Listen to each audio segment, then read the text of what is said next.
Hi, hello guys. Another unit tayo ngayon. So ito is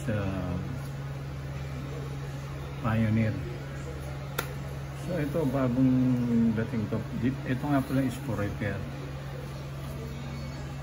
So ito, naumpisahan ko na itong gawin. So i-continue ko na lang ulit. So power on natin. Yan. So maraming issue itong Pioneer na to eh. So ito is stereo amplifier. Model is AP700. So marami siyang issue. Yung unang nakita kong issue nito, itong mga functions button na to, ayaw gumana. So kahit pindot mo ng pindutin yan isa-isa, ayaw lumipat. Ayaw, stack up siya.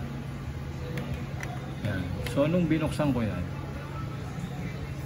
ang naging problema, so eto yung mga tack switch na to. So nagpalit na ako niyan, 5 pieces yan, hindi ba? So pininutan ko na lahat yan. So the rest okay naman na. Yan. So ngayon, meron pa tong isang issue pa. Actually, dalawa pa. So, tuner naman, ito rin, ayaw siya lumipat sa AM. Naka-steady siya sa FM. Pero ito, yan, nag-i-scan naman ang station. Gumagana yung tuning.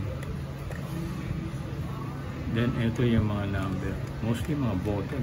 Ayaw gumana. Check upin ko rin yan. Ito namang graphic equalizer, okay to. Walang issue to. Then itong tape. So ang tape nito parang ayaw mag-play. Ayaw din mag-play. So ang gagawin ko dito, check ko yung mga belt nito kung okay pa. Okay, so tutuloy ko lang yung troubleshooting. Then papakita ko sa inyo. Okay?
So binubuksan ko na ngayon itong unahin ko muna yung tape deck.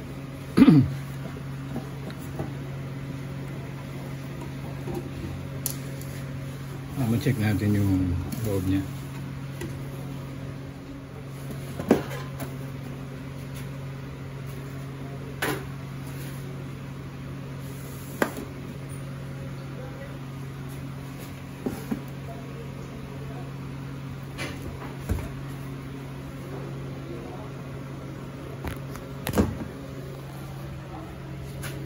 Ito yung naman ang loob ng tape deck.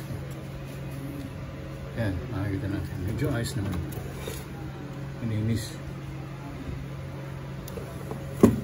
Malinis naman yung loob.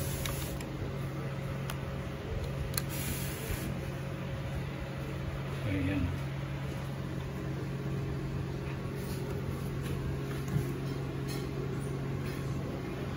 Tatanggalin ko muna itong front para maka-access tayo sa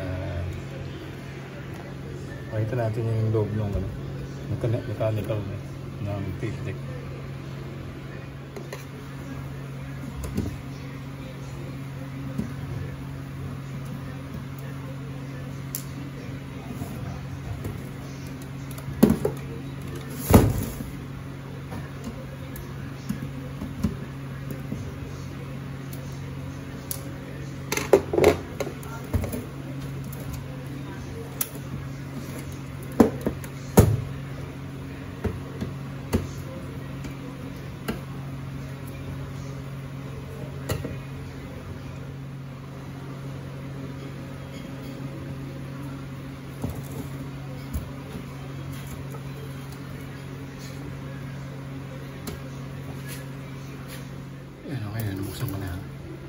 So, ito, papakita ko sa inyo yung paano i-disconnect tong ribbon wire na to. Ito kasi medyo tricky to. So, hindi mo siya pwede basta-bastang hilahin. Ayan. So, ang gagawin mo dyan, so ipipress mo tong gitna. Pag na-press mo yung gitna, para magre-release yung contact niya sa loob. Ayan. Itong puti na to, i-press mo yan, then saka mo hatakin itong ribbon wire. Ayan, para mag-release. Kasi may lock to eh, nakalock yan eh. So hindi mo yan basta-basta mahatak. Ayan. Pero pag diniinan mo to, pinress mo to, magre-release yung lock niyan, saka mo siya matatanggal. Okay.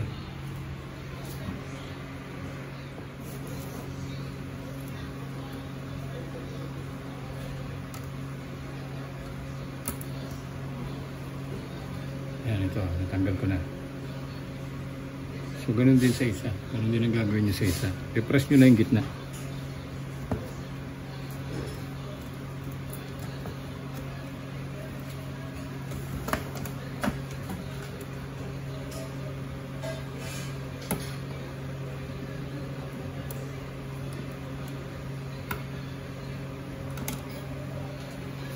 Yan.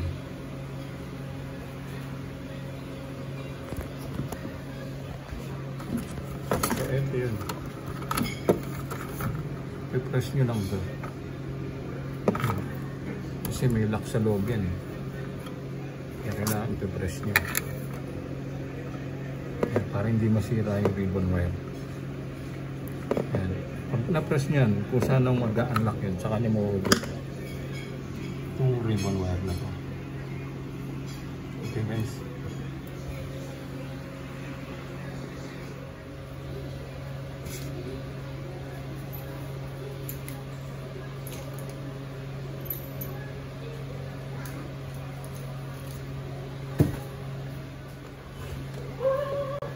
So ngayon nabuksan na natin. Yun o. So, yung belt. Putol na belt. Yan. Kaya pala hindi siya nagpiplay. So tanggalin ko muna to para maka-access tayo sa loob. Siguro dalawang belt ang putol nito.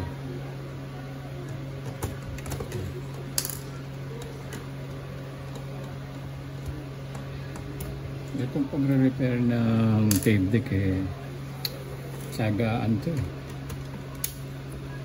Kasi ang dami mong tatanggalin. Tapos kailangan matandaan mo to bago mo may balik. O bago mo tanggalin, syempre tandaan mo lahat kung saan mga nakaposisyon, saan nakalagay. Kasi once na hindi mo matandaan, so mahirapan ka magbalik. Kaya sikreto dito, tiyagaan eh. Tapos medyo matalas ang mata mo. Yan, dalawang belt ang natanggal. So dalawang belt ang papalitan natin dyan. So yung size nito, so check natin kung anong size niyan. So merong spring dito na kailangan nating disconnect. Yan, ito. Disconnect natin yan. Kasi ang gagawin ko, ihiwalay ko tong front na to, ihiwalay ko to para ma-release natin tong individual, para magaling magpalit ng belt.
So, guys, ito na. Natanggal ko na yung cover.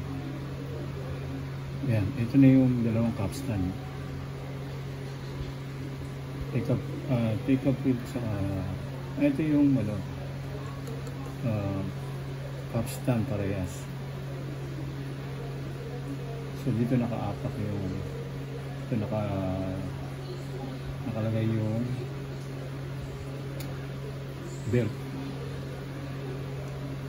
Yan. So, lalagay lang natin. Maghanap na ako nito. Ganitong habang size na belt na.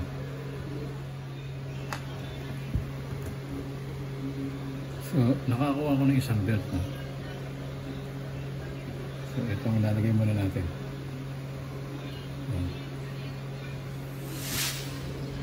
Okay. Balik natin uli yung cover niya. So, ito yung dalawang solenoid.